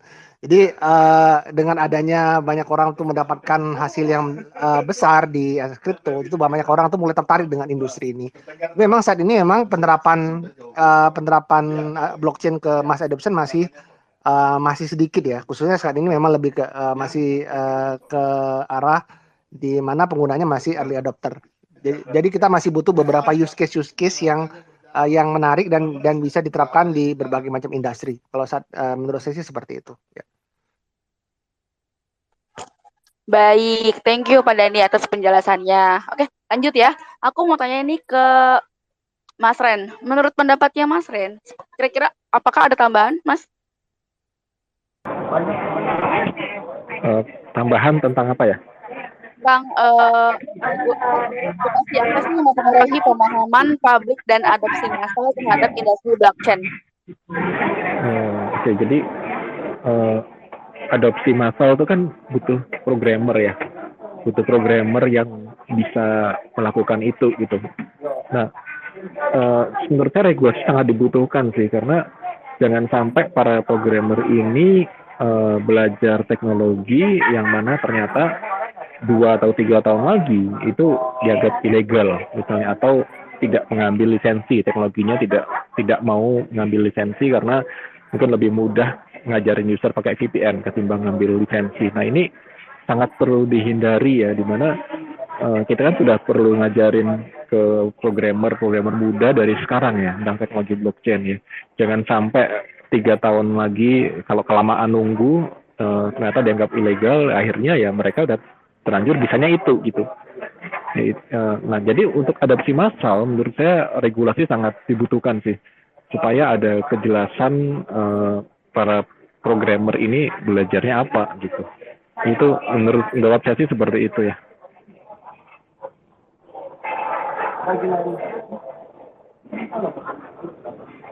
Oke, thank you Mas Ren atas penjelasannya. Oke,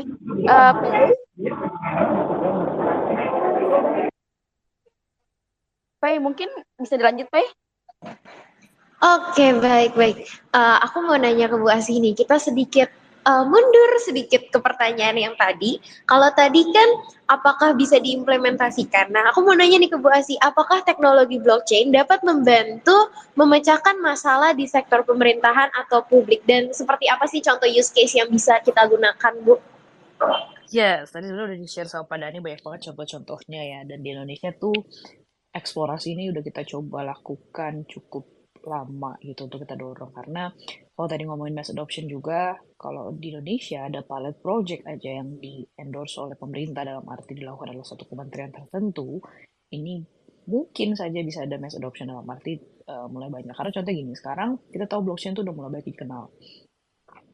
Dan sebenarnya sudah sangat banyak ya para pelaku industri mainstream yang mulai mau menggunakan gitu menggunakan teknologi ini gitu. Bahkan ada beberapa yang sudah menggunakan, tapi mereka tidak terang-terangan menyampaikan bahwa mereka menggunakan teknologi blockchain, karena bagi mereka yang penting itu usersnya mereka merasakan benefitsnya dan nggak perlu tahu di balik platform mereka tuh ada teknologi apa gitu misalnya. Jadi itu satu hal. Nah, untuk dari kementerian-kementerian, dari awal tahun lalu itu kita sudah ketemu hampir lebih dari 7 kementerian gitu ya yang memang mereka tertarik gitu. Dan saya yakin Padani juga banyak kita libatkan karena masih sangat minim sebenarnya teman-teman yang apalagi tadi pada dibilang kan blockchain protokol di Indonesia tuh nggak banyak ya, infrastruktur gitu tuh nggak banyak. Jadi kita coba untuk melibatkan sebanyak-banyaknya teman-teman dalam negeri gitu ya untuk membantu kementerian-kementerian ini. Tapi tadi kalau misalnya pemahamannya atau literasinya sudah semakin baik, belum tentu mendorong implementasinya menjadi lebih baik. Dalam arti gini,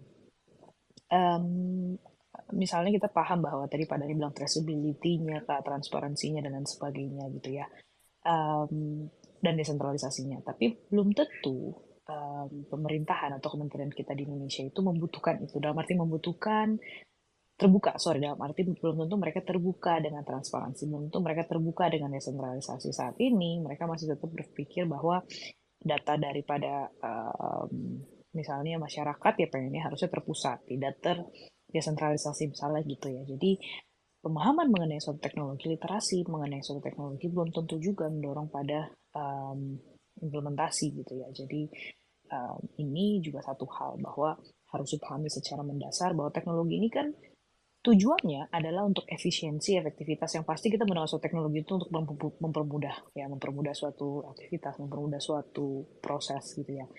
Jadi harusnya teknologi ini mengikuti kebutuhan dari suatu proses, dalam arti kalau misalnya ada satu kementerian terkait yang ingin mengimplementasikan blockchain, berarti disesuaikan kebutuhannya itu apa gitu ya, bahwa transparansi yang disebut transparansi itu transparansi yang seperti apa, traceability itu traceability, kalau traceability harusnya memang harus ada, dalam arti kan blockchain itu tugasnya mencatat ya, jadi pasti ada traceability.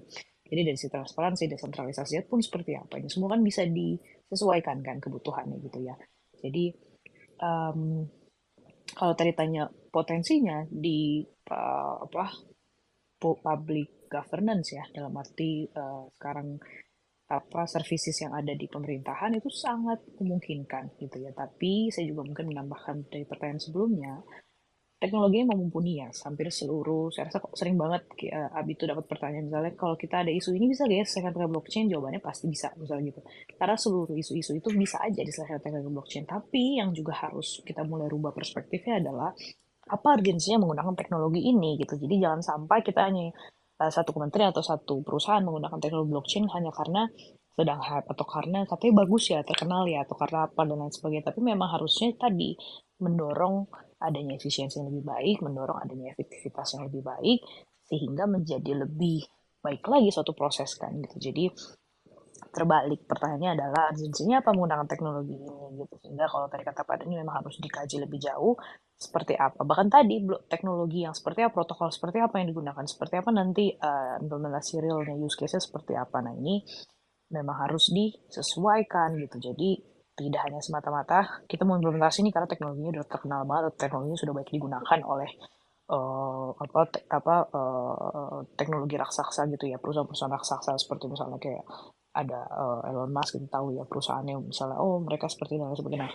Bukan karena itu gitu ya, tapi karena memang benefits yang ditawarkan, karena values yang ingin diberikan kepada usersnya misalnya gitu. Atau kalau di kementerian atau public services berarti kan untuk masyarakat gitu ya, dan berarti kan kalau masyarakat harusnya semudah mungkin mereka nanti mengaksesnya, seterbuka apa dan lain sebagainya gitu. Jadi kalau tadi pertanyaan potensinya, yes pasti sangat berpotensi. Kita sedang eksplor juga di berbagai kementerian saat ini yang cukup aktif. Ada 2 saat ini, saya belum bisa buka, tapi mungkin yang udah terpublik yang teman-teman tahu tuh di LKPP ya. LKPP kan mereka sudah ada pengembangan e-katalog berbasis blockchain saat ini nih. Mereka lagi udah sampai proof of concept misalnya gitu. Jadi kita lihat seperti apa. Satu lagi juga ada lagi pengembangan gitu ya, sehingga sudah sangat terbuka gitu ya, dan dorongan kita selalu bilang Pak atau Bu kalau mau mengimplementasikan yuk kita cari tahu apa urgensinya, di sebelah mana mau kita implementasikan blockchain-nya gitu. Jadi itu dari aku, Pei, semoga menjawab.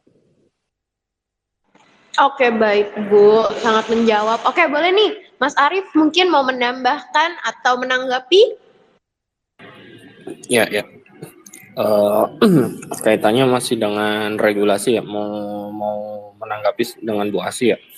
Pasti saya mau bertanya. Jadi kaitannya dengan regulasi ini untuk pelaku industri blockchain itu selain mendapatkan license jika sudah dia mengikuti regulasi di Indonesia, itu dukungan apalagi Bu ya yang kira-kira pelaku industri blockchain ini dapatkan. Jadi secara nggak langsung ini juga bagian dari edukasi juga kenapa para pelaku industri blockchain itu juga harus tunduk atau patuh dengan regulasi yang ada, khususnya kita ngomong konteks di Indonesia.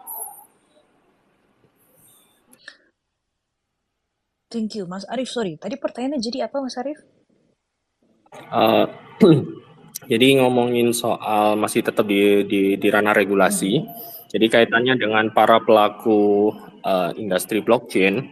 Nah, sebetulnya itu dari regulasi ini manfaat atau benefit apa sih sebetulnya yang didapat oleh para pelaku industri blockchain dan produk turunannya ya dalam konteks regulasi ini? Itu maksudnya dalam hal benefit atau dukungan apa yang mereka dapatkan, sehingga secara nggak langsung kita juga ikut mengedukasi untuk para pelaku industri blockchain lain yang mungkin belum paham soal mereka harus mengikuti regulasi yang ada di Indonesia. Oke, make sense. Jadi menurutku kalau teman-teman yang ada di bagian dari ABI, biasanya memang kita selalu melihat gini, Mas Arif. Regulasi yang tidak sempurna is better daripada tidak ada regulasi. Karena tadi kalau ada regulasi, teman-teman punya kepastian hukum. Pak Dhani juga tadi dan Pak Rin menyampaikan dari sisi perlindungan customer, sehingga kita sebagai individual menggunakan suatu platform yakin, oh dia udah ada license-nya gitu kan. Dan kalau ada suatu terjadi, ada jalur pelaporan, ada jalur penyelesaian masalah. Contohnya kan kayak tadi aku bilang, salah satu crypto exchange terbesar di dunia, dia bangkrut dan lain sebagainya, karena dia tidak diregulasi di Indonesia, tidak terdaftar di Indonesia. Jadi teman-teman Indonesia yang merupakan users daripada FTX, aduh saya sampai sebut namanya, pengguna dari aplikasi ini, mereka di Indonesia nggak bisa ngapa-ngapain karena mereka jelas mereka menggunakan aplikasi yang atau menggunakan platform yang ilegal gitu kan. Nah, jadi pentingnya itu untuk dari sisi customer. Dan ketiga, daya saing. Ini juga jadi diskusi yang luar biasa saat ini kita dengan Pak Ren terutama, bahwa teman-teman ini susah bersaing kalau nggak ada regulasi tadi, nggak ada rumahnya mereka, sehingga saingan kita produk platform-platform kita tahu lah yang sudah besar, saya nggak mau sebutin ya, platform global saat ini ada. Mereka punya akses luar biasa besar. Orang Indonesia, kita sebagai orang Indonesia gampang sekali mengakses aplikasinya, websitenya, kita transaksi di sana. Sedangkan di Indonesia kita berusaha untuk comply dengan regulasi yang ada, dalam arti regulasi yang tidak secara langsung tidak secara langsung mengatur teknologinya dalam arti produknya, tapi kan berusaha untuk sesuai dengan PSE-nya Kominfo misalnya, sesuai dengan marketplace misalnya saat ini marketplace, gimana kita menyesuaikan dengan marketplace di Indonesia. Terus teman-teman metaverse misalnya, mereka mengklasifikasikan dirinya sebagai social media, gimana mungkin mereka bisa comply dengan pengaturan social media, atau sebagai game misalnya kan, metaverse game. Nah, berarti gimana mereka bisa comply dengan game. Jadi masih banyak batasannya. Sedangkan buat tadi yang global market, yang global platform, mereka nggak perlu comply dengan peraturan itu gitu, sehingga di Indonesia terbatas, di luar besar, ya akhirnya daya saing untuk justru company dalam negeri sulit untuk bersaing karena tadi kan produknya mereka terbatas. Contohnya teman-teman yang mau lakukan utilisasi kripto, jadi misalnya kripto di convert ke dalam rupiah saat kita melakukan transaksi tertentu untuk payment, kan nggak boleh ya, di Indonesia nggak boleh untuk payment. Jadi prosesnya adalah dia harus convert ke rupiah. Saat itu misalnya saya lagi pergi mau beli kopi nih, terus saya punya Bitcoin, jadi Bitcoinnya di cash register, di mana di kasirnya itu diterima dalam bentuk Bitcoin, tapi dikonversi langsung dalam bentuk rupiah, baru bisa melakukan transaksi beli kopi misalnya gitu. Nah, itu pun masih sangat sulit misalnya. Itu hanya salah jenis produk loh. Dalam arti kita mengutilisasi hanya salah satu jenis aplikasi, dalam arti mengutilisasi kripto gitu ya.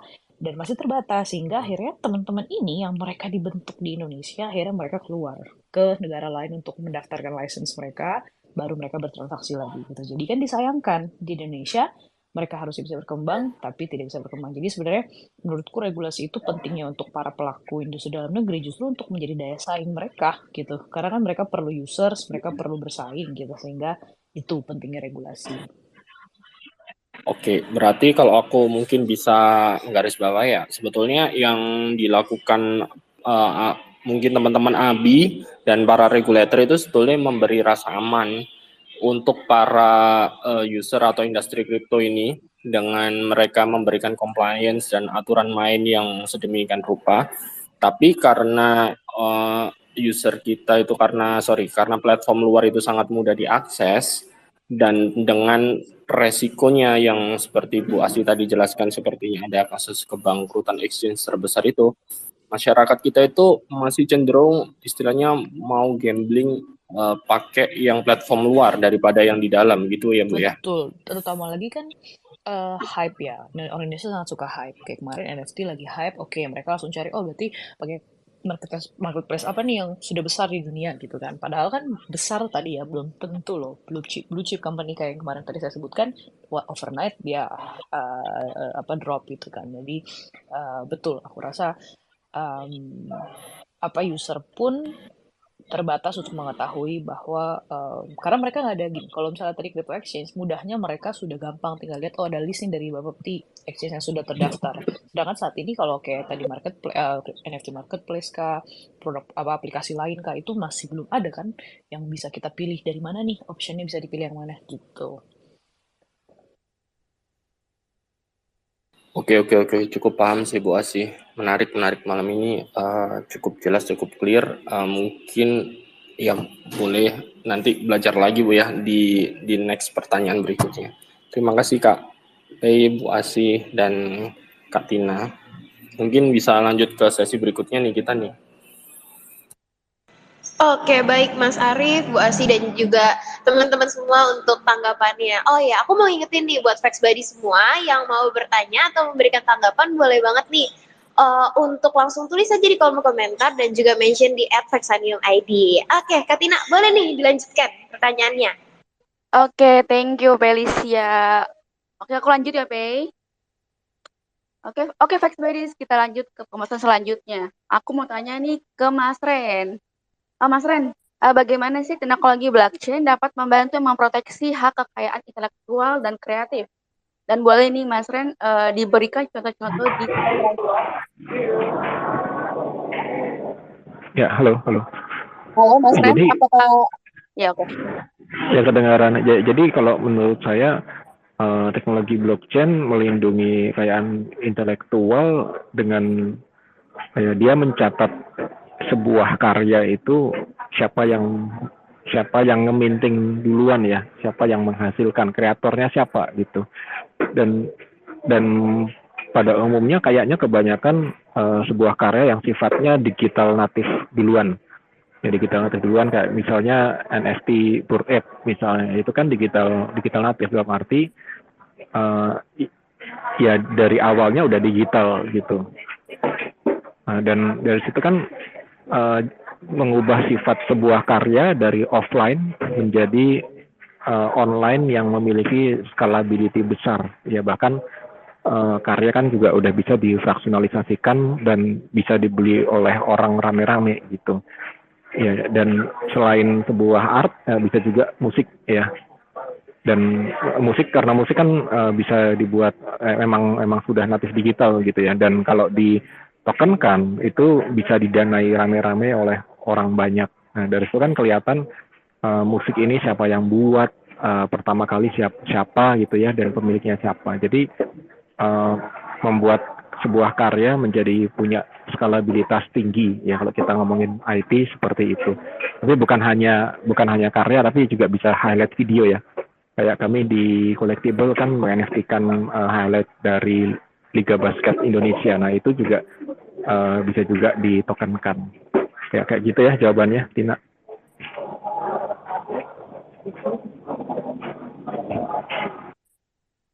Oke, thank you Mas Ren atas penjelasannya tentang hak kekayaan intelektual dan kreatif. Oke, lanjut Pei.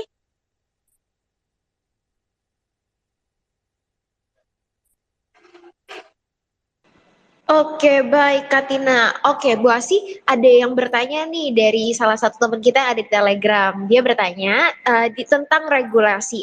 Apakah regulasi blockchain itu nantinya mencakup semua bisnis yang yang menggunakan teknologi blockchain dan pengembangannya lebih luas? Dan terus peran Asosiasi Blockchain Indonesia atau ABI itu sebagai perantara antara pelaku bisnis dan juga pemerintah atau regulator, seperti apa nih menilai respon pemerintah soal industri ini? Oke, good question. Tadi yang pertama, apakah semuanya? Oke. Nah, ini makanya tadi aku bilang ada pro dan kontra. Contohnya KBLI ya. Kita kan setuju dulu teknologi blockchain itu teknologi yang mensupport industri yang sudah ada saat ini. Meskipun ada produk lainnya atau aplikasi lain yang mungkin belum ada spesifik pengaturan. Contohnya tadi kalau aku bilang kayak pada bilang ada supply chain, misalnya supply chain di Indonesia saya yakin dari sisi distribusi dan lain sebagainya ini udah ada kan regulasi spesifik ya untuk jenis bisnis, proses bisnis semacam ini.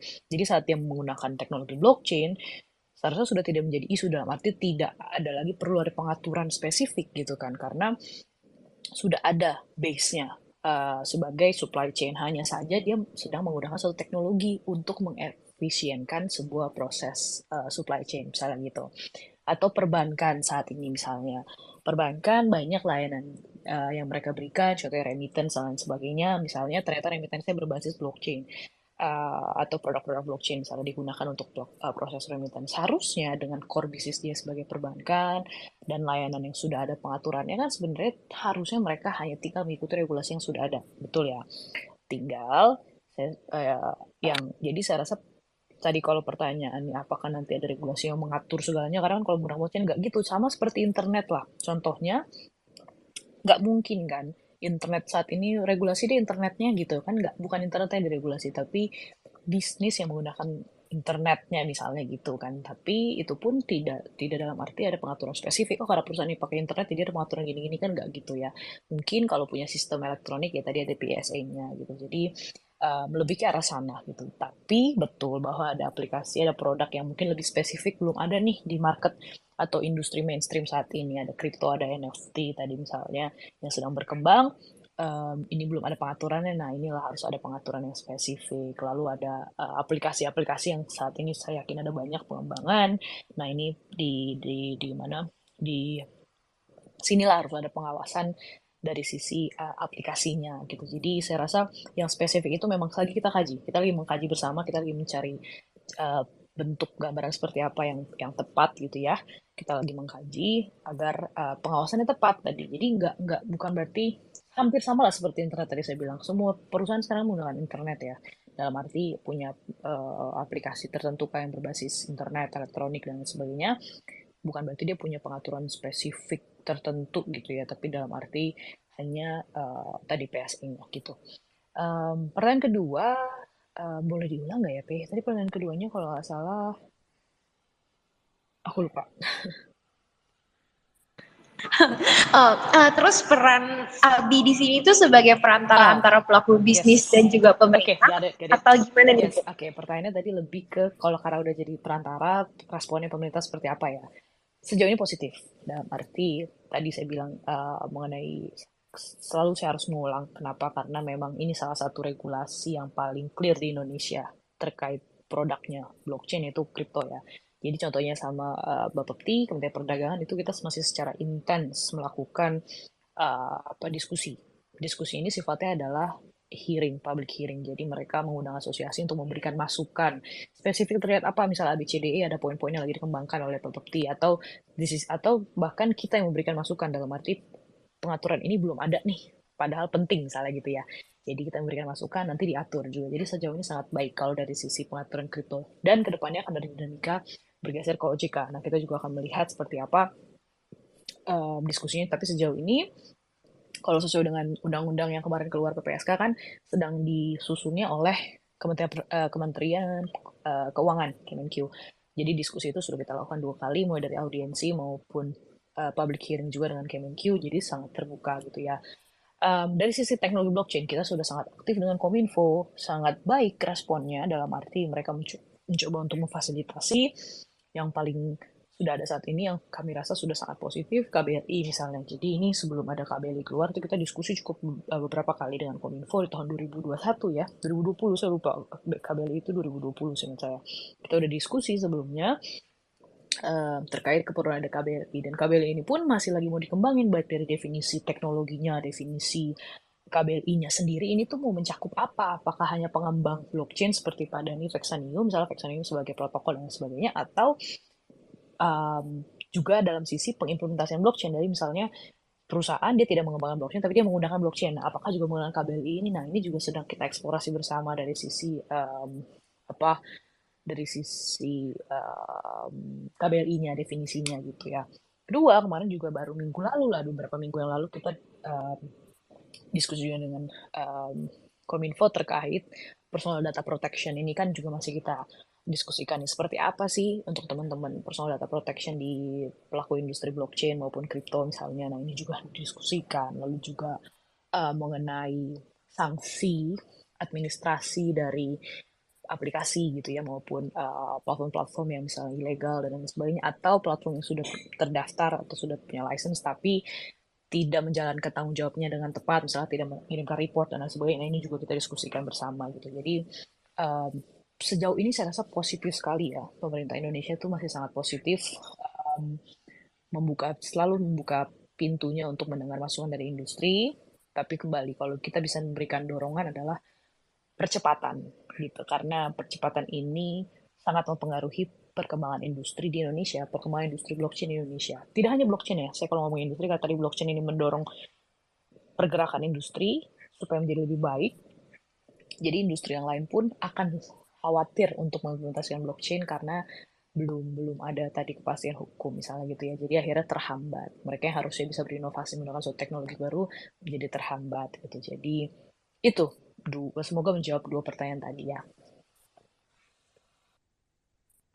Oke, baik. Terima kasih Bu untuk jawabannya. Oke, aku mau nanya lagi nih ke Bu Asi. Kan saat ini pemerintah itu sedang mencanangkan nih KTP digital di mana visi KTP itu udah tidak ada. Apa nantinya orang-orang itu atau masyarakat deh, itu dapat melihat data pribadi kita yang ada di dalam KTP?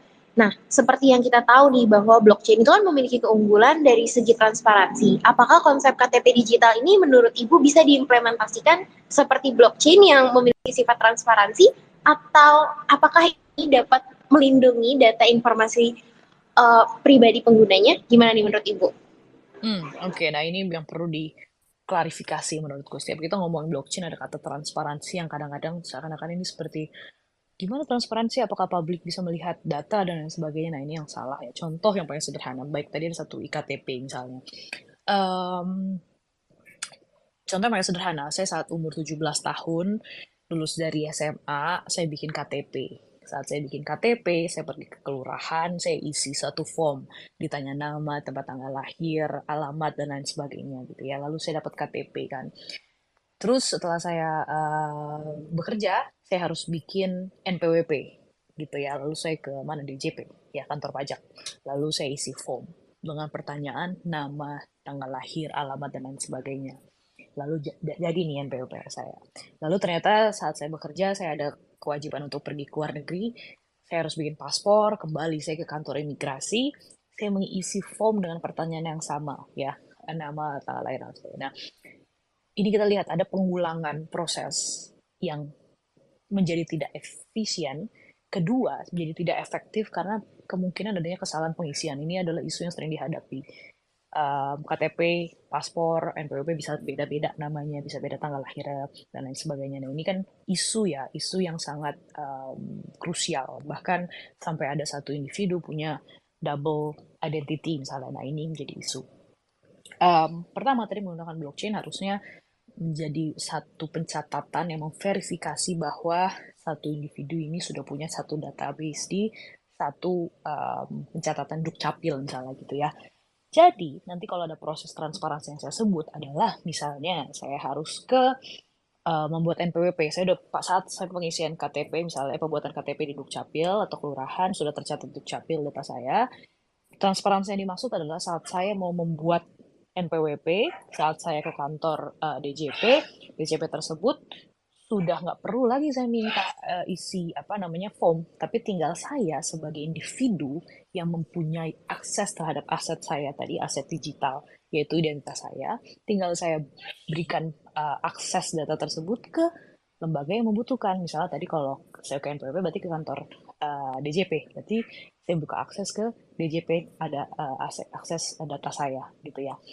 Transparansi itu jadi bukan berarti transparansi dalam arti everyone di Indonesia bisa tahu nih tempat tanggal lahir saya, alamat saya, nggak gitu. Tapi justru saya sebagai individu mempunyai privilege terhadap data digital saya, identitas digital saya yang saya simpan. Gitu. Jadi transparansinya yang dimaksud. Jadi saat saya butuh memberikan akses data ke satu lembaga, ya saya yang memberikan akses tersebut gitu ya. Jadi kita yang mempunyai akses secara penuh dan mempunyai privilege yang untuk memberikan akses ke lembaga tertentu gitu. Jadi ini transparansi yang dimaksud, bukan transparansi yang berarti secara ini terbuka dan lain sebagainya gitu. Terus terkait juga dengan health record. Kita tahu kalau kita masuk ke rumah sakit A, kita pemeriksaan dan lain sebagainya, kita punya health record ya di rumah sakit A. Tapi suatu hari kita ternyata jatuh sakit di daerah lain, kita harus ke rumah sakit B, ternyata saat ke rumah sakit B nanya harus ada health recordnya. Kita nggak punya health record kita harus ke rumah sakit A, minta health record kita, baru dikirim ke rumah sakit B misalnya. It's weird, karena itu adalah health record saya sebagai individu gitu kan. Harusnya saya punya akses. Nah, transparansi ini yang dimaksud. Jadi, data digital, aset digital kita, itu terikat kepada kita sebagai individu. Tadi Pak Rendo menyebutkan mengenai pengikatan digital aset ya, menggunakan smart contract.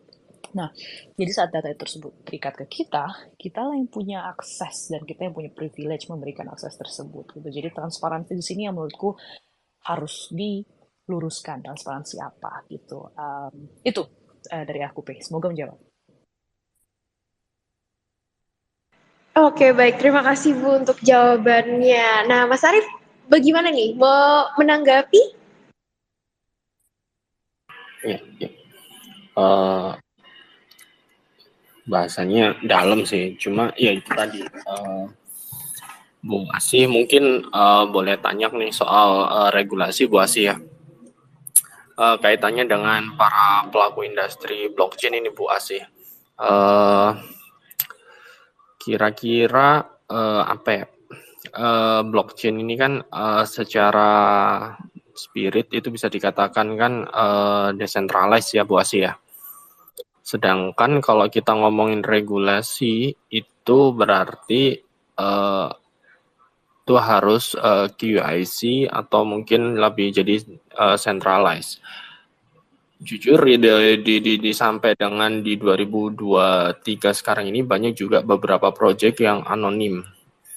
Notab yang which is ya bisa jadi project itu bisa jadi project yang good atau mungkin yang sebaliknya. Nah, kalau yang seperti ini, kira-kira apakah ada semacam edukasi nggak ya dari teman-teman regulasi atau dari teman regulator atau teman-teman asosiasi, bagaimana menyikapi misalkan ada semacam pelaku industri yang mungkin istilahnya belum melaporkan KBLI atau PSI-nya gitu Bu Asih. Good question Mas Arief. Tapi saya rasa saya boleh menanggapi yang pertama ya. Poin pertama itu bagus justru bahwa semangat kita kan decentralized. Tapi saat ini justru yang dengan adanya regulasi dan sebagainya apakah menjadi centralized gitu ya. Nah ini kita harus pahami bersama bahwa sebagai orang Indonesia, saya ngomongin aja di skop Indonesia, kita masih terbiasa dengan adanya pihak ketiga.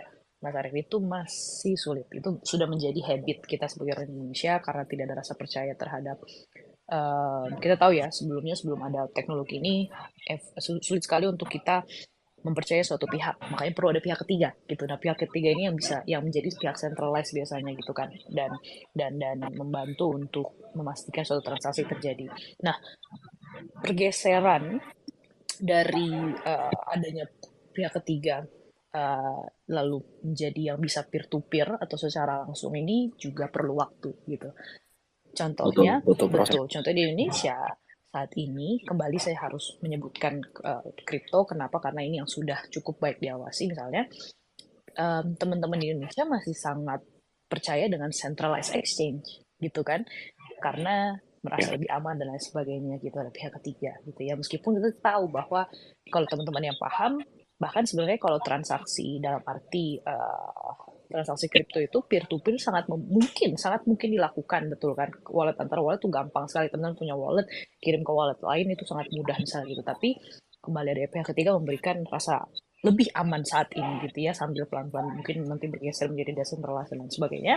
Dan karena saat ini yang masih sangat berkembang adalah yang centralized, jadi tetap perlu ada regulasi karena ini yang menjadi titik di mana mempermudah kita untuk mempermudah regulator untuk mengawasi gitu kan, karena tadi betul ada proses KYC dan lain sebagainya gitu. Nah, satu sisi sedang ada transisi, di sisi kedua ini juga memberikan rasa aman gitu ya, karena kembali saat kita ngomongin sesuatu yang decentralized pun biasanya kan tetap ada satu pihak tertentu lah gitu, dalam arti yang bukan mempengaruhi secara apa ya, misalnya mempengaruhi harga dan lain sebagainya, tapi lebih membuat suatu governance, membuat suatu tata kelola di suatu aplikasi pun contohnya gitu ya, pasti ada satu pihak yang memastikan ada tata kelola supaya tidak chaos di suatu ekosistem gitu kan.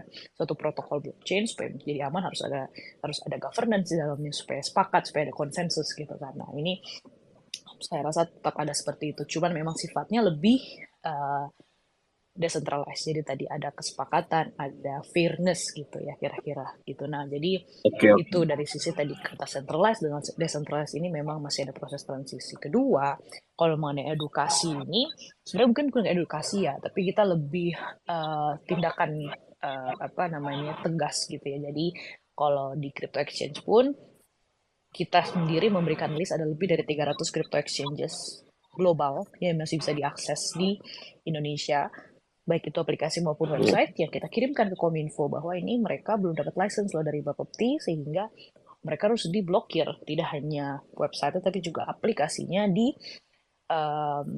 di store yang bisa kita tempat buat install aplikasi dan lain sebagainya misalnya. Dan untuk yang kayak blockchain aplikasi lain misalnya atau platform, nah ini juga kita kemarin terakhir ketemu yang saya ngomongin tadi mengenai sanksi administratif, kita juga ngobrol sama Kominfo bahwa mereka bahkan belum terdaftar di Kominfo untuk PSI-nya, jadi harusnya diblokir dong gitu, karena mereka belum terdaftar gitu ya, belum dalam arti tidak ada pengawasan gitu kan. Nah, dan tidak bayar pajak. Sorry. Oke, mungkin aku bisa make sure aja. Itu berarti tindakan itu sudah ada ya sebetulnya ya Bu Asi. Betul. Ya. Buat teman-teman juga tahu biar berarti sudah ada tindakan seperti itu. Betul. Cuma mungkin tidak diinikan aja kan ya. Sebetulnya sudah ada dari asosiasi dan teman-teman regulator yang istilahnya melakukan pengamanan sampai sejauh itu. Betul, tapi bukan berarti saat kita minta pemblokiran langsung diblokir, Mas Arief. Gitu ya. Jadi masih banyak yang bisa diakses. Saya kita teman-teman Indonesia masih banyak bisa akses ke platform-platform luar negeri. Oke, paham sih. Oke, cukup clear Kak Bu Asih. Terima kasih atas jawabannya, daging sekali menurut saya. Silakan mungkin dari Kak Tina atau Kak P mau lanjut. Oke, thank you Bu Asih dan Mas Arief untuk jawabannya. Oke, aku lanjut ya ke pembahasan selanjutnya. Oke, pada ini aku mau melanjutkan nih pertanyaan yang tadi. Menurut Bapak, apakah ada kemungkinan ke depannya blockchain dapat membantu dalam hal pemungutan suara seperti electronic voting yang bertujuan untuk mengurangi golput ataupun kecurangan yang ada?